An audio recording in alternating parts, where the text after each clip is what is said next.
Good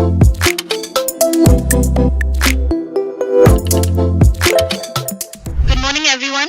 Our respected head of department, Dr. S.N. Zaure, our esteemed faculty member, Ms. Meenal Zope ma'am, my peer students, and our guest of honor. As we step into a momentous milestone, the college's Silver Jubilee celebration kicks off with an exhilarating alumni coffee and conversations event.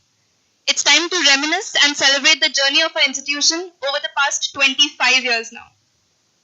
With hearts filled with pride and nostalgia, we welcome back our esteemed alumni whose achievements have adorned our alma mater's legacy. I would request Ms. Meenal Zope ma'am to say a few words. As this is the beginning of our Silver Jubilee year of our institute, on behalf of AISSMS, IOIT and our Alumni Association, I welcome Pradnya, which is our esteemed alumni cell student. Yeah. So now I request Zaure madam to felicitate Pradnya.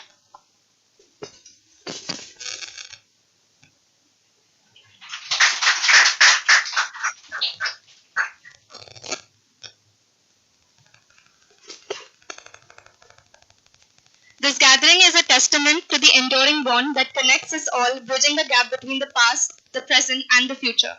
We're all gathered here to honor one of our accomplished alumni, a pass out of 2005 batch, Ms. Pradnya Patil. She has achieved a remarkable success and distinction in her career, making us all very immensely proud to have her as a part of our esteemed institution's legacy. With a diverse background and an insatiable curiosity, she embarked on a professional journey that has taken her through a myriad of roles and experiences, leaving an indelible mark in each field she ventured into. Okay. So she holds a degree from IIM Bangalore. I'll be briefing about her journey and her education. And her professional journey includes roles in prestigious firms such as BNY Mellon, Caliber Mindware Programming, and Reconstruct. She served as the Vice President of Product Technology in Barclays before transitioning into her current role as remote work leadership expert. With strong commitment to team empowerment and performance enhancement, she stands out in achieving engineering goals, revenue maximization, and the implementation of optimal practices. Her unparalleled skills consist seamless delivery, agile project management, and unmatched proficiency in design reviews.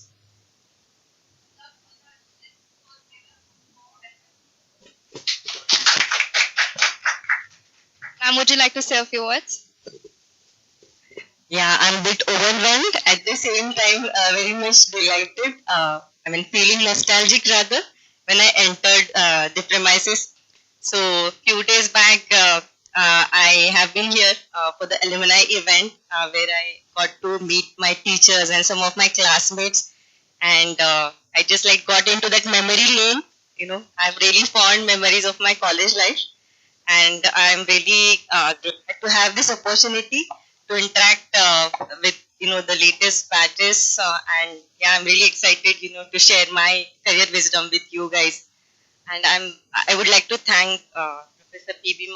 Mane sir, and Zaure madam, Meenal madam, Sheila sir, and everybody for inviting me here. Thank you so much. Let's start live. Can you please tell us how do you feel to be back here? Yeah, so the first thing which I remember is we used to call our college as Lal Kila. And first time when I wanted to locate the college, okay, I would tell them, hey, you know what, just spot that airplane. Okay, wherever you see the airplane, that's where my college is. And personally, I had this childhood dream of, I wanted to be a pilot. So plane is something which is very close to my heart. And not only that, so I think I would say college has given me the wings to fly, just like an airplane. And I think we have a very rich legacy because our institution has been founded by the descendants of Chhatrapati Shivaji Maharaj, who had such a grand vision. It was a big part of a bigger mission to serve the society and in turn which should result in welfare of everybody. And I'm really glad to see the way our management committee as well as principal sir and all the teachers are carrying out that legacy and that mission to create future professionals, engineering professionals. So I feel very proud. You please be seated comfortably. Okay, sure. So, how was your experience back then with the college? Like with your friends and staff members? I mean, I have enjoyed my engineering the most, like I'll tell you, because I have been very sincere student. Till I think till 10th I was most sincere. Next 2 years, yeah, little less. Engineering is like so. What I did is like gradually. I think more than studies, I started focusing on extracurricular activities because like my parents were not they were not very specific about my marks, but they always wanted me to be that multi-dimensional personality where they encouraged me to like experiment and so they asked me to participate in each and every activity. So because they wanted me to be a well-rounded individual, and I have experimented a lot. Like I'll tell you, in my first year, I was very sincere. Like, okay, I was like only studies. Have to get good grades, and I really got good grades. Okay, first year. So then, okay, second year, I was like, okay, I have great marks.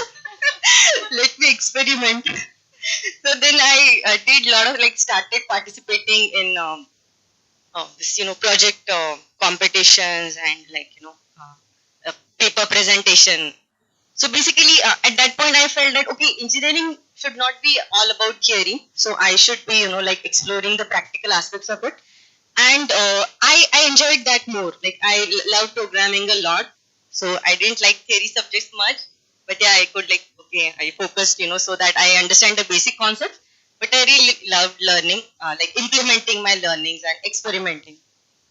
So I did, a lot of, participated in, paper presentation and like this project implementation and Even remember we had Science Day celebration also, annual gathering. So I remember you girls and the faculty as well fully participating in each and every event. at that time. Yes, yes, ma'am. It was a lot of fun. So because like I love arts and music, so I also participated. I just pushed myself into acting. Like though I know I was not that good actor, but I was like oh, I want to try it once. So I participated in the Purushottam, Fyodhya Karandak, and then I was magazine secretary as well. So thanks to my teachers like Minal Madam, Sheila sir, Deshpande sir. So all of them they encouraged me a lot, to uh, participate in those activities. And for me it was like fun because okay, if I have to get magazine sponsors, it's like it's going to take me away from my regular studies, but I'll be doing something exciting. Okay, convincing somebody to sponsor my magazine is a different experience. So I like really enjoyed a lot. But I'll tell you my scores suffered, second and third year. I'll be very honest. I was like, not getting my first class. And that's where I think Sheila sir, so he was like he used to ask me, okay, how much, marks you got. And at one point he told me that, okay, you are doing all this is good, but make sure you also have a good score. And then finally I really tried to balance it out. Okay, like I wanted to have all the fun with gatherings and all, but then yeah, finally I was able to get a good score, I would say. I think final year something sticks in our mind that abhi to karna hi hai. Correct. Okay, so since you've done so much, can you just tell us about your favorite memory from your time in AISSMS? So I think I have many memories, but like going for that audition for the Purushottam Karandak and practicing the plays and dialogues, and then really performing on that day. So that was something I still remember vividly, because we none of us were professionals, so we just tried to approach somebody. So we had some senior students. I think Dipti Bopatkar, yeah, she also had a lot of interest in the plays and acting. So she got introduced to somebody who was doing professional plays. So we used to get some guidance from them, and then just try to do it on our own. But that is something I still, remember fondly. What do you think that AI is going to apart from other? I would say the most important thing is that loving bond I had with my teachers, right? So see, 18 years have passed, since I left college, but I still, I'm very much connected to my teachers, like Minal Madam, Sheila Sir, even our librarian Prashant Chinde Sir. So, I mean, like, though we may not meet physically, uh, frequently, even Nutan Madam. So, but we know that we share that bond, and like, if I, share something like which I have accomplished, like, they are the people who, like, congratulate me first, and they are really happy about my progress. So, it is something beyond words, I would say. It's not about, it's not about only knowledge, but the goodwill and kind of like great intentions they had, and that vision, kind of trust they put in me, in my abilities, and still challenging me to achieve more, right? So that is something I still remember fondly, and that bond still exists. So I feel great about it. Have you stayed connected with any of your peers since graduating? Yes, I have made some great lifelong friends. So I remember, like, my batchmate, Jyotsna Chavan. So she's working with Cognizant as a senior manager. And Darshana Kulkarni, Aparna Kulkarni, and many of my batchmates. So I've made lifelong friends. And you can't even imagine, like, saying, like, I may not meet them very frequently. But yeah, we were working together for 4 years in Cognizant, and we are still in touch. And like sometimes, there are things I may not share, with everybody, but which I would share with say Jyotsna, and she would still, give me that nice advice. So the level of trust and the bonding is totally different, with your, like, I'm sure you can also resonate with your school and college friends. The level of bonding we have is a next level. Totally, I agree with that. So let's start with a little bit of industrial questions now. Okay. So can you tell us a little about your professional journey and how you got started in your current field? Sure. So when I passed out, I started as a developer, and I started working with the .NET technologies as a web developer. And then slowly I transitioned into, like, so I experimented with, different roles. So I was very good technically. So people, they were, ready to give me more responsibility. So I became a module lead with ERD, and then got into a team lead role with Cognizant. But then I had that spirit, kid of experimentation, that, okay, now I'm bored, I want to do something different. So then I also, like, did a kind of a business analyst role while I was with Cognizant. And then, like, at every point, I just kept on experimenting. That, okay, after, couple of years, I felt, okay, yes, I'm earning more. Yeah, I have, whatever status. But then it doesn't fulfill me. So I want to do something else. So I just kept on reinventing myself. I took a lot of risks, but, like, every time I'm taking on a new role, like, same goes with my, current role. So, because I have been in that growing steadily in the technology leadership. So I was like, currently I'm working with Barclays as a VP, where like, my role is more into technology project management, and handling the engineering metrics, stakeholder management. But at one point, especially during pandemic, I felt that I'm missing something, and this does not fulfill me. Yes, I'm very skilled at it. I'm good at it. But my soul, like, is saying, okay, you need to do in some other direction. So I just, like, I did a lot of experimentation, and I did a lot of exploration. So I have been on that journey since last 1.5 years, and that's how, like, I started my journey. Like, I'll be starting my journey as an entrepreneur.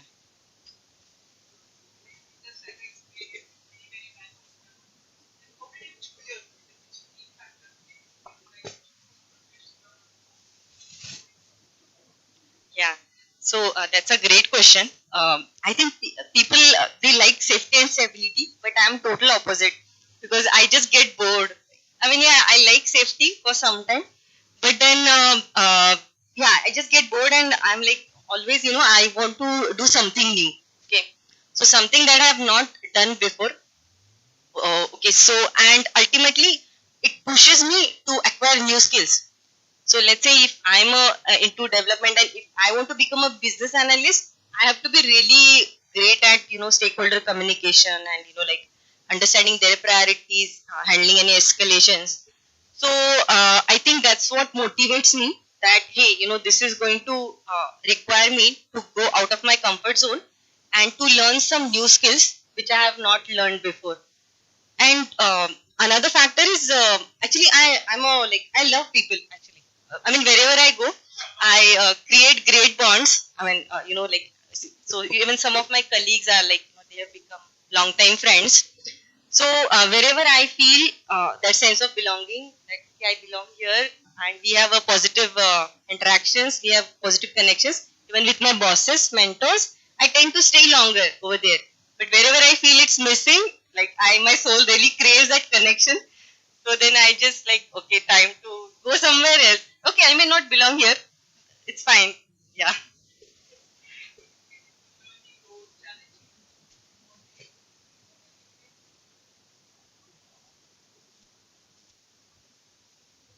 So you have a strong presence in a tech industry. So how did you become interested in technology and its applications? Like what was the thing that motivated you to do IT? IT. Actually, my father is professor of psychology. So and I think that's why like what we have gone through a proper aptitude testing like after 10th, me and my brother. So he put us through the aptitude testing like which tells you which are the natural abilities you have and you might excel in them. My like I've been very fortunate as in like my parents they always gave me a lot of freedom to experiment, but they said it's also it comes with great responsibility.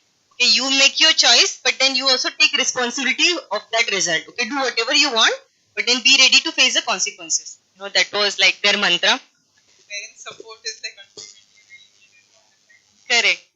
So and then that test said, okay, I could either become an architect or an engineer.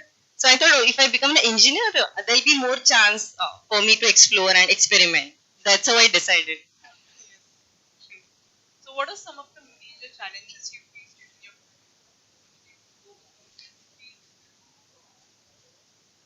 That's a great question. Because I'll tell you, I mean, when we are student, like our attitude is totally different.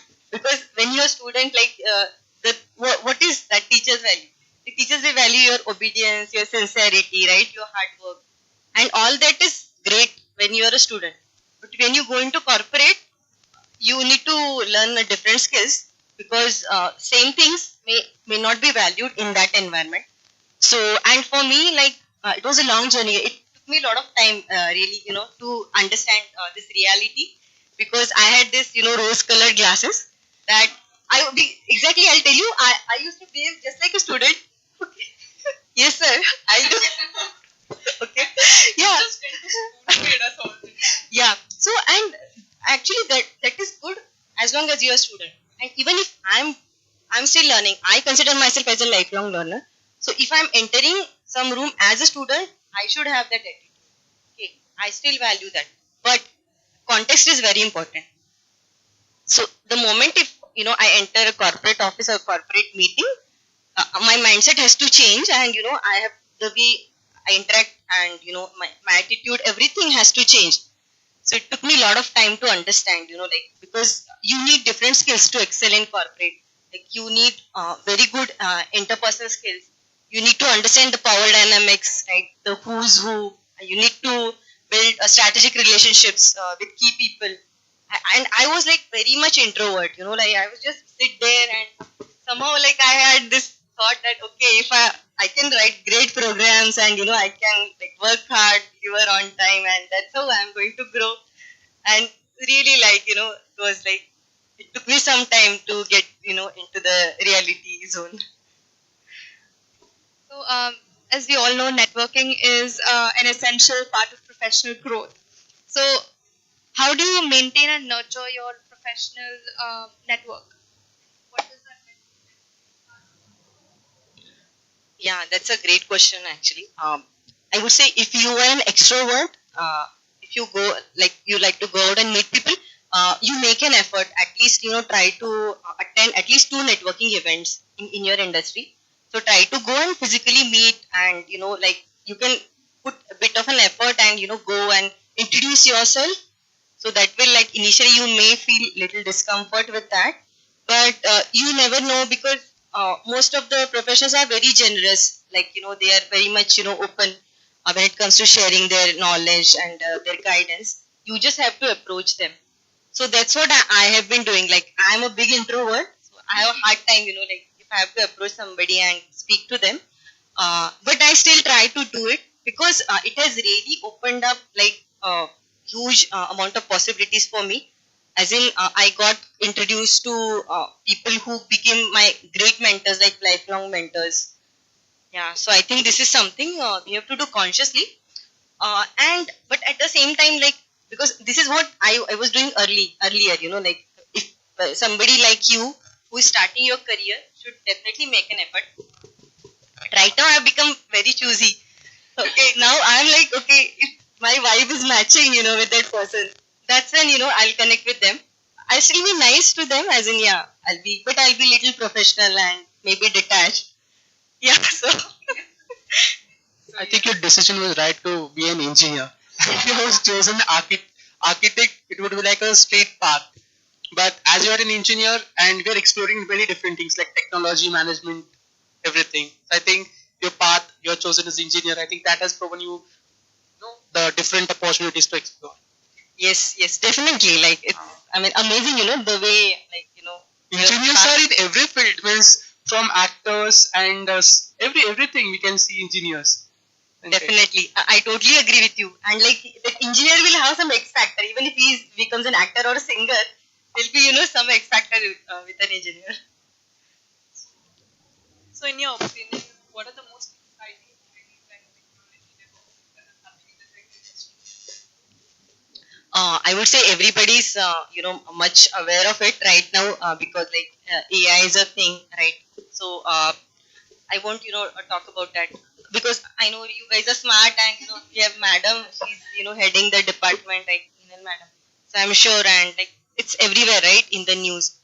But I'll tell you something that is more important than technology. Okay, so I think you should know at least one technology very well. Okay, because if you know one thing well, you can very easily pick up anything else.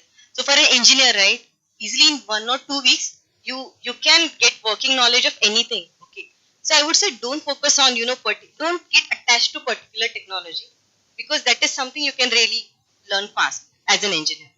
I know that from my experience. But I think if you look at the current scenario, we all know that AI is capable of doing so many things. AI can auto-generate the code, and even it can create pictures, write poems, do whatever we want, right? So what is it? So we have to ask ourselves, what is it that differentiates me from the machine, the auto-generated thing, right? So it comes down to more human qualities, such as our creativity, even our personality, energy, maybe anything that makes you unique, right? Your hobby, maybe you are into arts, or you love sports, okay, or maybe you are into archaeology, anything, spirituality. So what happens is, I think the most important differentiator you can have is, when you are interested in multiple things, you automatically bring in new perspectives. So let's say, and even I think awareness of global affairs is another important criteria, apart from the sustainability. So right now, like, I'm sure, like, everybody is caring more and more about Mother Earth, and the green economy, basically, right? So basically, we should be able to connect the dots across multiple things, and we should learn how to apply knowledge in one area into other area. So let's say if I love music and maybe I love writing, how can I apply it in my IT career? So similarly, I'm sure each one of you, like, everybody is born with some unique talents. Just that we should not, so we have to expand our horizon, basically. Should not only stick to, okay, if I'm a technologist, I'll only, learn technical articles. Okay, it's much better that, you be aware of, like, what's going on in the world, and be interested and be implement multiple skills, and that way your learning will automatically. you apply it everywhere. That's what will differentiate you. Now, amidst multiple roles, like you said, you're working as a vice president at Barclays, and you're also transitioning into an entrepreneur. So, how do you maintain work and life balance also while doing multiple projects and interests of your own? Yeah, so that's another great question. So in fact, when like the pandemic hit and when we started working remotely, that's where I really, had the real balance, I would say. Because all these years I have been like, working 12 hours, 14 hours, like working late for US clients, right? And taking pride, in that, my hard work, right? And in my achievements, whatever. But then during pandemic, when we started working from home, so I really like got to experience the two, simple joys of life. Just like, looking at sunset. Yeah, I've been working so long with US clients, I never looked at the sunset, seriously. Even like, having a good talk, having nature walks with my school friends. So one of the like favorite things I enjoyed during COVID is like I had a school friend from my same hometown. So every day we would go for a on the hill for walk, and we would just spot kingfishers. So and it really gave me a lot of energy, and because I would come back and then I'll again start working. So in remote work there's a concept of asynchronous communication and non-linear time. So non-linear time is something like you don't work 9 to 5 straight, but then maybe you'll work, let's say, if you're a early riser, you'll work 8 to 10. You'll finish most of the important stuff. Then maybe next 2 hours you might go for swimming or any sports, and then again you will maybe work in afternoon and just attend the important meetings. So you have a lot of flexibility, wherein you can have that kind of balance, which you're saying. So rather like there's also a concept of work-life integration, wherein like you just integrate, you mix it up, but at the same time you try to balance. Let's say you want to drop your kids, so you work for 2 hours before, but then you make sure you drop them, you come back, you again work. So I think earlier we had this concept of work-life balance, wherein we had this concept that okay, I'm going to work 9 to 5, not exactly 9 to 5. It's going to be, let's say, 9 to 8. If you are in IT, you know that, right? But I think remote work has given us that flexibility, wherein we can live full life, and that's why I decided to become a remote work expert, because I really rediscovered myself. I felt so joyful. I can spend more time on my singing practice, on my painting, right? Things that give me true joy, and then automatically I bring in that positive energy into the work, and it is positively impacting my delivery as well. And at the same time, I can have good family time. So that's what I like. There is one thing I would like to ask, that you have spent a lot in IT industry and you are really familiar with a lot of people. You have made a lot of connections. I would like to ask one question, that as an aspiring, like I'm a final year engineering student, so what should be the right time to take the risk in life? Because not everybody is trying to aspire for entrepreneurship, but as an engineering student right now, we have a lot of startups in Maharashtra, Bangalore, and all. So I would like to ask that what should be the right time to take the risk? I mean, you have seen a lot of people. So what are your experiences about it? It would be really nice if you would like to share. Thank you. So when you say taking risk, like do you mean trying out adventure sports, or you mean starting your company? Because yeah, taking risk is In every aspect, like starting your own companies and like taking a high risk about like doing something which is really risky, like which can cost your valuable time and all. Like अगर मैं जैसे like development हो, so I would be developing softwares. But what if I thought that I should make my own company, develop software of my own, do something very unconventional, like the road which is not taken by everybody. So what should be the right time? Because everybody would like to get a life, everybody would like to settle, like for, marriage and kids and all. But there are many people who think about doing something out of the box. So what should be the right time to do that? right time is now. Seriously, because see, when you're younger, you can experiment more, you can take risks, because once you have a family, you have to think about everybody. So let's say, in your 30s, like if you're getting married, right? And then you'll have a lot of constraints because you have to, think about your kids, spouse, and, everybody, what are their needs. So I would say this is the right time to take risk. When you are in your 20s and 30s, take maximum risk, because what happens is, like, as you get older, your risk appetite is going to reduce, right? And even if you want to, you won't be able to take risk. And then people also get addicted to comfort zone, myself included.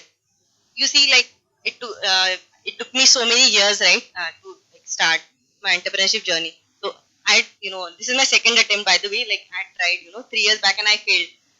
So I would say, this is the time to take risk. And I'll tell you, because of, the trend of, remote and hybrid work, it has opened up new opportunities, especially, like, for the students. So it has given rise to gig economy, wherein you can do a job which gives you certain amount of financial security, and at the same time you can work on some side hustle.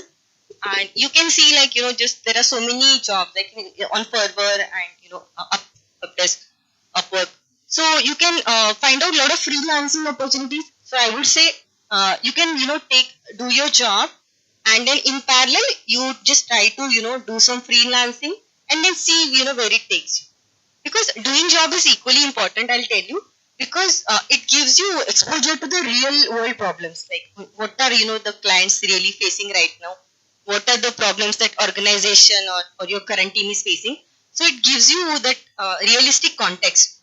So doing job is important, but I would say it's something you can do in parallel. And when you see that you are you are making money, you are making generating enough revenue out of it, then you can think of going into it full time. But any risk you want to take it now. How do you balance work and life? Because that is one of the important crucial factors. Because we are working in a tech field, and we can see the engineers are brothers and sisters. They're working day and night on the laptops. Okay, so how do you think that we should balance our work and life? Yeah, again, that's a great question, and like, I'll be very honest here. I struggled with my work-life balance for so many years, because I was in IT, like, as I said. So, like, I'll tell you, like, what I've learned, after so many years. See, the first, I'll give you a little secret of mine here. See, you really need to understand what is the high income skill right now in the market, and you learn that. Okay, you don't have to be jack of all trades. Okay, you don't have to learn each and every damn technology. Even though recruiters will ask you, they'll give you a list of 20 things, but you really, I'll tell you, you don't have to learn those 20 things. You just identify, just go on pay scale and find out. Okay, let's say cloud architect. Okay, how much, what's the pay scale? Full stack developer, what's the pay scale? You decide something that you are passionate about, and at the same time that is high paying. Okay, and you just be expert in that. Okay, if you do that, what will happen is, initially, yeah, there'll be some learning curve, but once you become an expert, you might do 8 hours of job in 4 hours or 6 hours, and that will ultimately give you work-life balance, right? That is first. Second is having the boundaries. Okay, see, as I said, right, we are taught to be more agreeable, right? Even our parents, like, they like it when we say yes to everything, right? So part of the deal is saying no to things. And but that before that, you have to be clear, what is it that you value in life, right? What are your top 3 to 5 values? And then anything you want to do, you should ask yourself, does it align with my top values? Or is, like, what is it that I'm seeking here? Is it giving me some joy or some growth, or is it in alignment with my values and my long term goals? If yes, only accept those things. Just say no to rest of the things, and then your life will be so much simpler. So initially people will be upset with you, your family members included, but ultimately, see, if you are happy and satisfied, they'll automatically be happy and satisfied. So it takes a certain practice, I would say.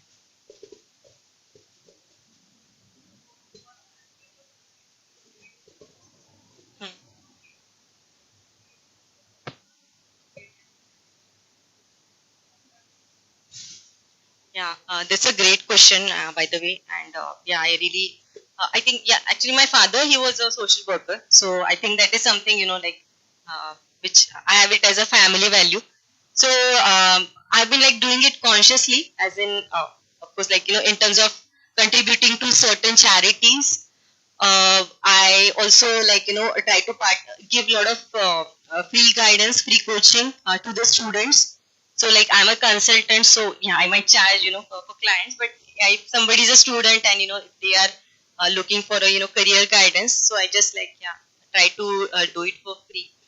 And yeah, I've also learned pranic healing. So I also participate in the camps, like, the healing camps, wherein like we do it as an act of service. Yeah, and been connected to like a lot of NGOs, wherein like if they have any campaigns, right, like tree plantation or something else like that is benefiting the society. So I try to do that. That's great. So, a challenging situation that you happen to, have at work, and how you tackle that, like something that you experienced, one particular challenging. Stands out in your career, really made a difference in you after you knew about it? Yeah, that's a great question again. And I would say there are many challenges, I've experienced, and I'm still, experiencing new challenges every day. But I would like to share something that I want you to learn from and embody. Okay. So one of the challenges, like, which I felt is like, understanding, because as I was this, introvert, obedient kind of personality, uh, I had, hard time, understanding like power dynamics, politics at work, right? And what I've learned is like, so I'll not, say any, like quote any names here, but yeah, I was part of, a global bank. And then I had a boss, but then he was kind of, trying to micromanage me. So even if, I know that, I'm doing the part, doing the work. So he like, we had this 2-year project, and which he was forcing us to complete it in 8 months time, right? And then really asking us, to work on weekends, uh, keeping the tab, okay, how much break you took and all, right? So that at one point, like, it was like a mental torture for me, right? And I still see like a lot of people, right, in my IT field who face similar challenges.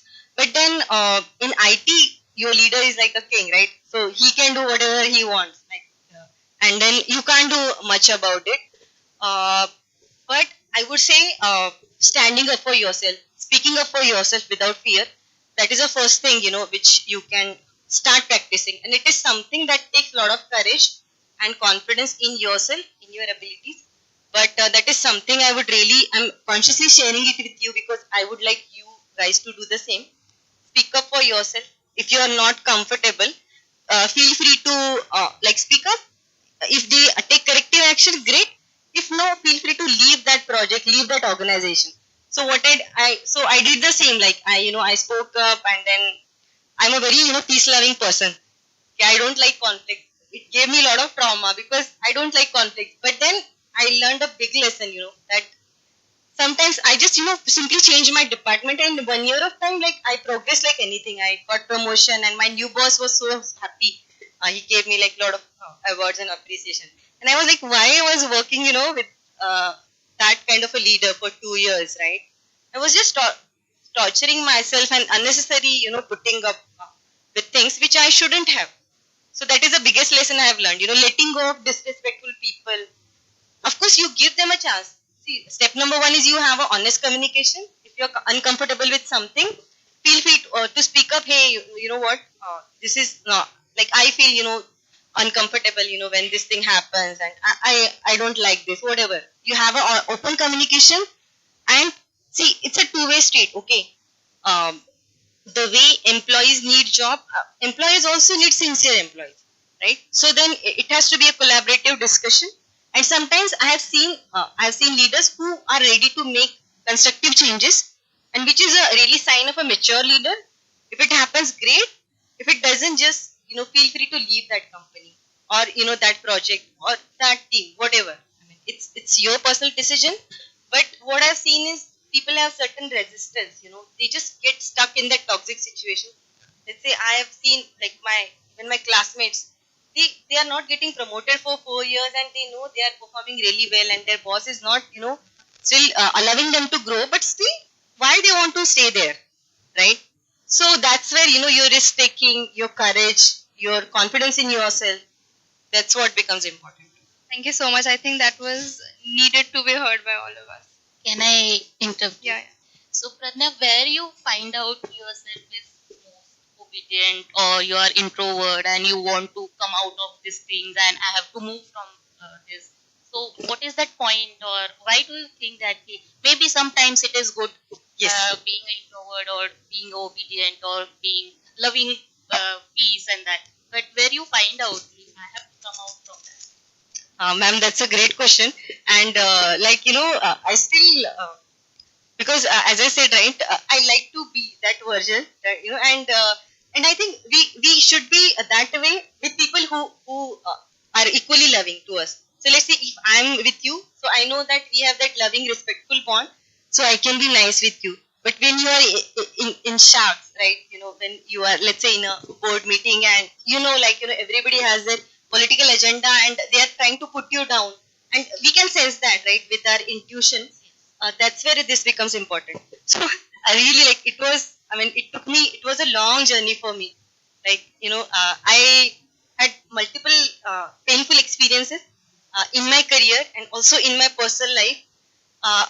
So I used to be that, very nice, obedient girl. And last 2 years, I did a lot of reflection.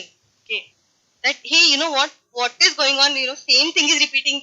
Why, I'm attracting same type of people, same type of bosses in my life, right? Why I'm doing that, right? So sometimes you have to be reactive. Yes, definitely. Yeah. Yes, ma'am. Yeah, so there's a great book, I think, Stop Being Pleaser or something. I was just, reading it yesterday.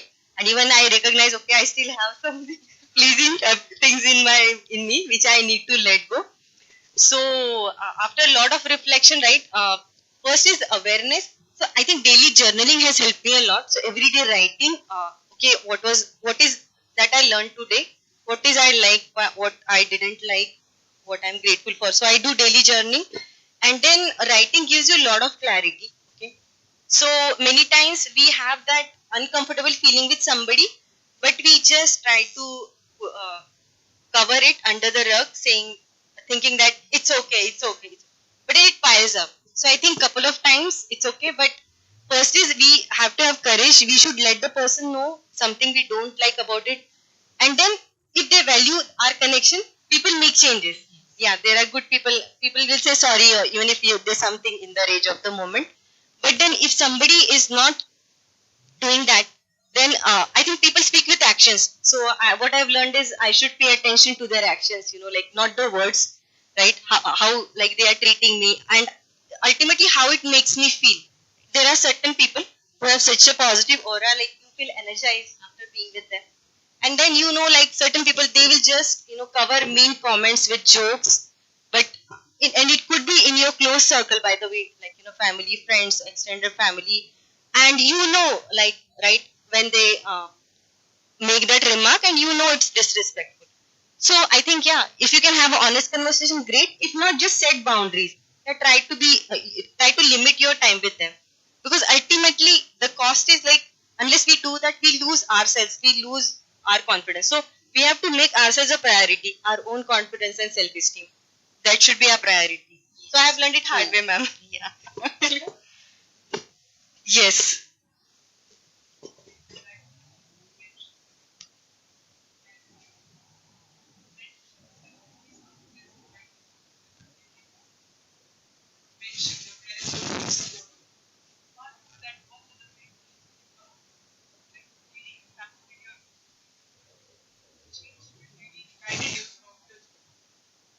Yes.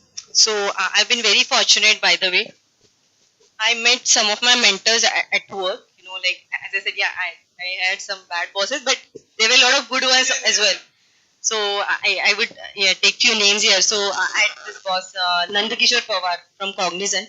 So he really I learned planning from him. He was a DBA, so I learned a lot of database optimization. Another person that stands out is Raj Dabiru from BNY Mellon. So he was my on-site, like he was a director and on-site boss.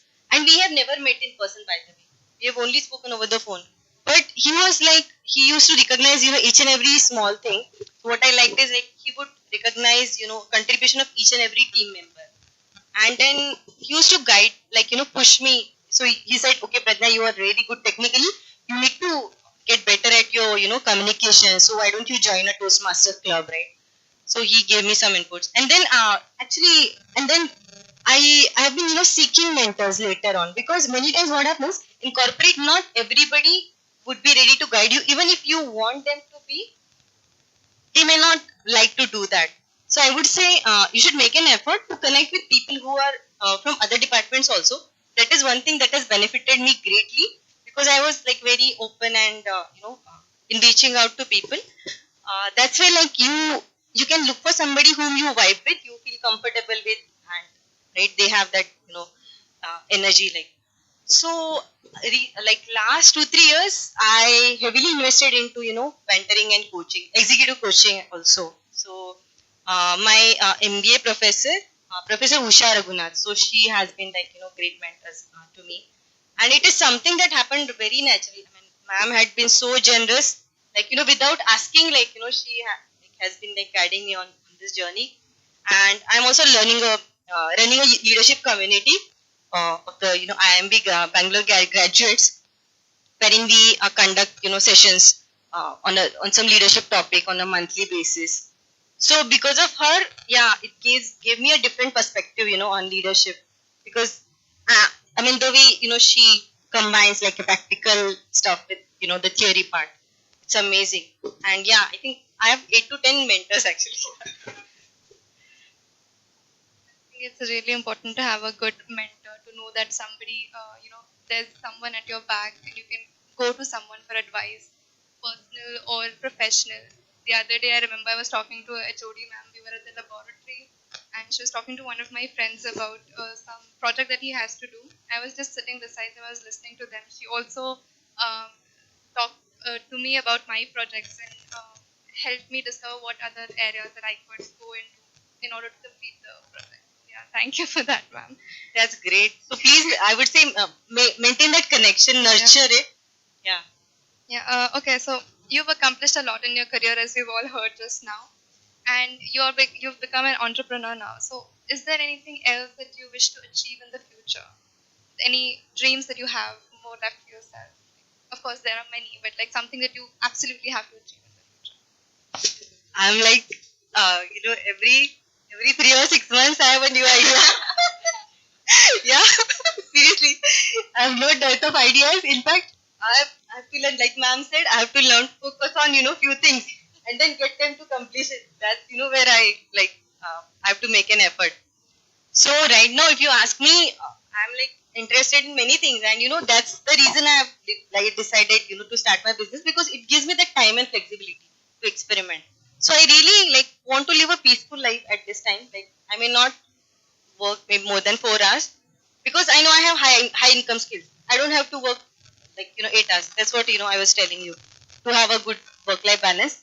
And the reason I want to work 4 hours is because I love singing, I love dancing. So this year I started learning Kathak, because yeah, I like to dance. Singing is something I have been learning on and off. But yeah, I love singing. And then I also like we want to be serious with my spiritual practices, like as in meditation, prayers, like whatever we do. And also I have a lot of interest into healing, like especially the alternative methods of healing, apart from like regular like Ayurveda or allopathy. So I have learned pranic healing, and now I want to learn Panchatattva healing next. So that is something that interests me at this point. Yeah. Yes.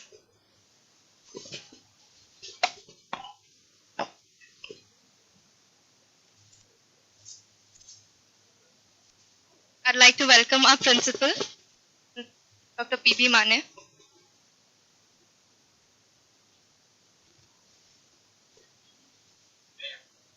Hello, sir. So we've almost come to the end. I'm opening the discussion to the audience here. So So if there is any questions that you guys want to ask to ma'am about industry, you can please go ahead.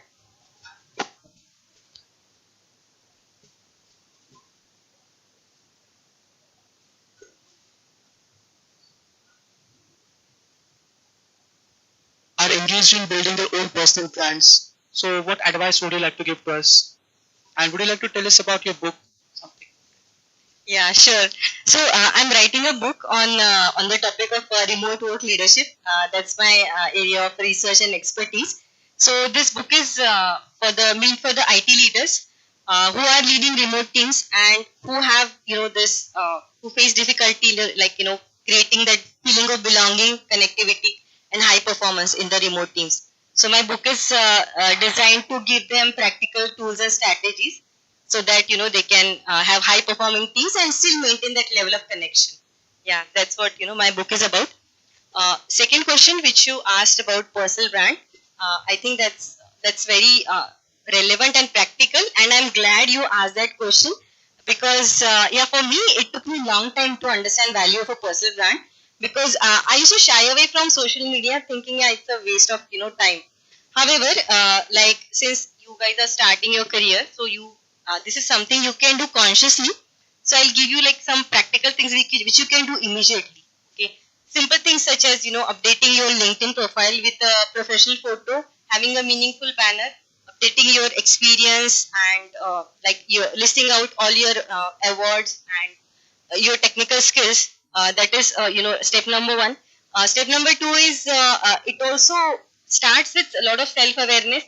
Like first you have to know yourself, what type of person you are, like what are the qualities that you embody. I mean, let's say if you would have been an animal, which animal you would be, or which bird you would be. And then what you do is you create that kind of a feeling with your brand. So then it's also also have to be very strategic here. As in, first we should ask what is it that I'm trying to achieve. Okay, what is it that let's say okay, you are building personal brand, but ultimately what is your aim? Is your aim to build certain business, or is your aim to get your next career opportunity, right? So accordingly you have to post that kind of a content, and there's a lot of visual, audio element, feeling element here.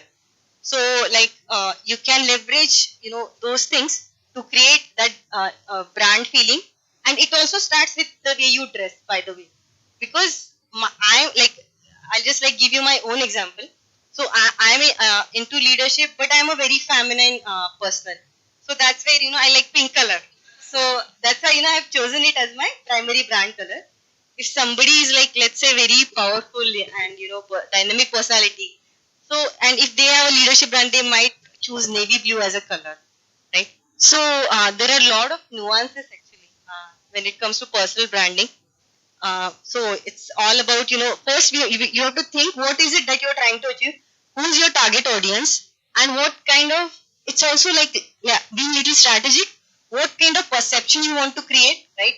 And then how can you combine it with your own personality and traits so that you also remain authentic, you remain true to yourself. Yeah, and that's how yeah, you build your brand.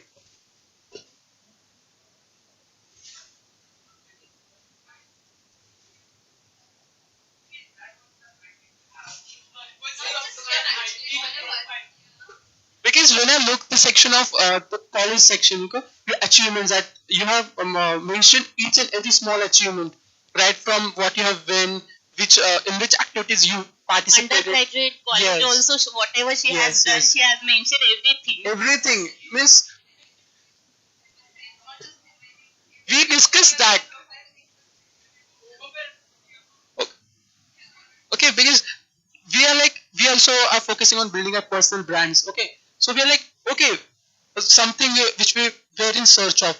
Okay, look this profile, it's amazing. Okay, yes. Yeah, I think you can just do the same and feel free to like schedule a call with me. There's a top mate link on my LinkedIn, so I can like tell you like at least how to build your profile. So I can do that for sure.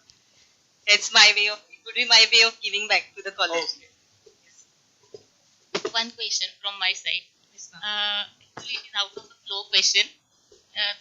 For your time, our institute was the women's college, right? Yes. So, do you have any regret about that? You studied in a women's college, not in a co-education or something?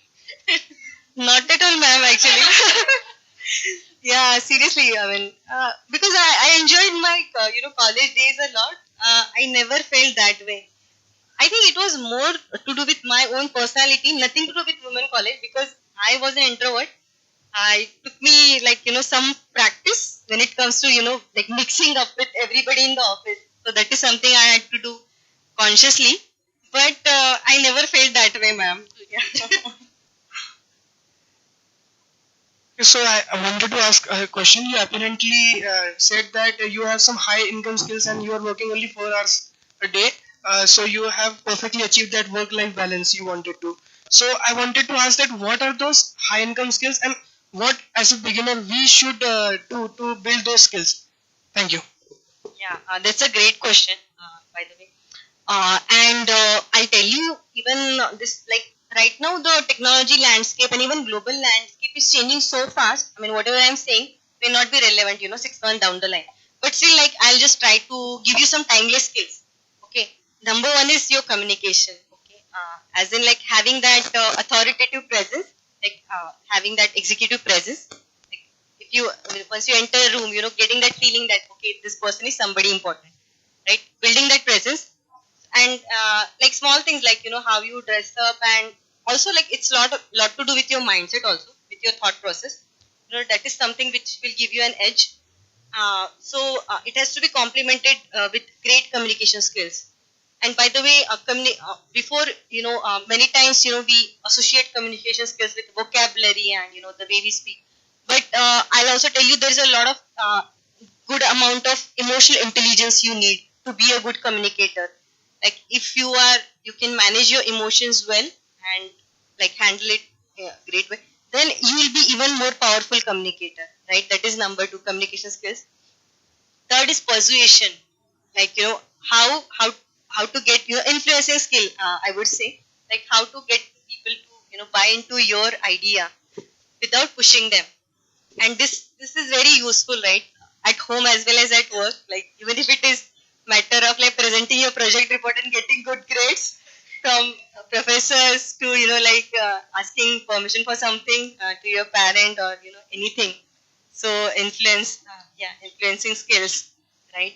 And then there's a lot of underlying psychological element that comes into picture here. So I would say try to learn as much as you can about human psychology, leadership psychology. You can just Google for like top podcasts like on psychology, and that will give you an edge because we deal with humans, right? We do business with humans, and I tell you, humans are very irrational. Like many times the decisions are taken based on emotions and not on the logic. So it's all about who you trust and who you feel connected to, right? So yeah, I think those are the things you can focus on. Thank you. I have one question. Like when you drifted from your student life to the corporate world, so what all things were in your mind and what all changes you made after being a student to moving to a corporate? Yeah, so I had to change myself a lot. Yeah, I'll tell you, right? So I was like already I love programming and technical skills. So I was always adding up to my skill set. Okay, learn anything new comes, learn it, do certification. There was no problem with that. Like see where I struggled is and see everybody is different. Okay, I'm giving you my example, but you might have different things. Second thing is like having a political awareness. Okay, who's who? Okay, who all you have in your team, right? Who's the leader? And okay, if you have a team of 10 people, then okay, who are the closest one to your leaders? Who's your super boss? What is it he wants? What is he trying to achieve? As a part of his business priorities company. And simple things like it's like all about having that bird's eye view or a holistic view, I would say. So many times, like in our initial days, we tend to focus only on our project, only on our work. But first thing you should ask is why I'm doing this project. Okay, why client is paying me so much to do this project? What is it that they are trying to achieve? And then how can I? What are the skills I have and how can I contribute to it, right? Beyond my technical day-to-day work. And then, building those strategic connections with people who are important. You may not like necessarily, by the way, okay, hard truth, right? But as I said, you have to be strategic here. So building those strategic partnerships, connections, knowing what is important from the business standpoint, knowing okay, from where are we getting the revenue? What is the amount of revenue your project is getting? Like, do you have some idea, like, which will, let's say, increase the revenue or save costs? So because everything boils down to money, right, when it comes to business. So that kind of thinking, it took me so many years, but it's something you can, start immediately, I would say. I would like to request our principal P.V. Mane sir to say something, please. Thank you. First of all, once again, I would like to welcome Purnya. We had met during the alumni meet. I don't have any specific questions, but I just want to thank you that you have spared your time, you have come over here, and you coming to the college in itself is a motivation to all the students. And the questions which they raise, what was in their mind, you have aptly answered them. And I hope that not only these students, but will be watching this video or this session. I'm sure that they will also gain a lot of inputs from what you have talked over here today. So with this, once again, thank you for being with us. I absolutely agree with sir. I think ma'am has given us wonderful insights into her industrial experience, and we've all learned something from this. So now moving on from the industrial side, we'll come back to our college now. So we've seen what kind of a student you were in college. You were this jolly and introvert also, but you wanted to participate in everything. Are there any regrets from your college time? Regrets? Not at all. Not at all. Yeah, I really, just that, like when I was, let's say, I told you, right? So first year was good. Second, third year, when my marks going down, and then when Sheila sir, like, reprimanded me about it, that's when I had this big regret. And that was good because then it also pushed me, to score well and really, like, balance out other things with my scores. So, yeah, that's it. And initially, right, when I started my career, see, your marks and everything matters only till you land your first job. So when I was looking for a job, like in the midst of it, where like I'm on the final year and okay, I don't know like where I'll be joining and okay how my career would be like. So that time, yeah, I had this thought, okay, I don't know, how my average is it going to land me, great opportunity or not? And then initial few years of my life, I was stuck into that corporate ladder thing where like, okay, what is my designation? Okay, 2 years, did I get promotion or not? But now when I look back, like I can see, it's all like, the system which has been created, and it's once you get into that system, it's hard for you to get a realistic view because it is designed to, in a way, it is designed so that you put more and more effort. They want you to like for next promotion. So they want you to be lured by, let's say, money, status, okay, that comes with the promotion, and then you just start running. So basically, you start dancing to their rhythm. And I've been that. So I'm not saying it's bad. Yeah, there are also benefits to it. But I think here the most important thing is having that awareness. Okay. Hey, yes, okay. When you are in that system, yes, you have to go by their rules. But what else can I do so that I can have my own independence? I can have my own life. And as I said, right, how can I live in alignment with what is important to me? So, like, it's all about, questioning ourselves frequently. Okay. Am I living my dream life? Just because I'm getting certain package, certain position, but does it fulfill me? How I'm feeling on a day-to-day basis? And if it doesn't fulfill me, then can I experiment with something else? What is the one thing that you miss the most about college? I think there's the extracurricular activities. Yeah. What is the one thing that you absolutely do not miss? floppy disk. Seriously, I'll tell you. I mean, because I passed out long back, right? So we had that lab, okay, in the old building. We had a computer lab, and I still have those floppies, at my home. We used to like anything, any reading I have to do. I'll sit back in college. I'll save those papers, put it in my floppy disk, go home, and then I'll read it. And it was like so damn slow. Right now, you just ask AI, okay, what are the insights on this topic, and you get the answer. Right? So, yeah, it was like very slow. I remember, but now I feel very proud that we have grown so much, and I keep on seeing the updates. So I would like to congratulate Manesh sir and everybody about all the new accreditations like NBA accreditations we got, and all the new labs that we are opening. So I feel very proud that we have come a long way. So now you've accomplished so much, and with the current knowledge that you have, what is the one advice that you would give to your younger self? My younger self. Yes. So I wish I could have understood the importance of mindset early on, and also the importance of self-image. It was it took me like it was, as I said, right, it was a long journey for me. But yeah, if what I've learned is there are certain things that you can consciously change.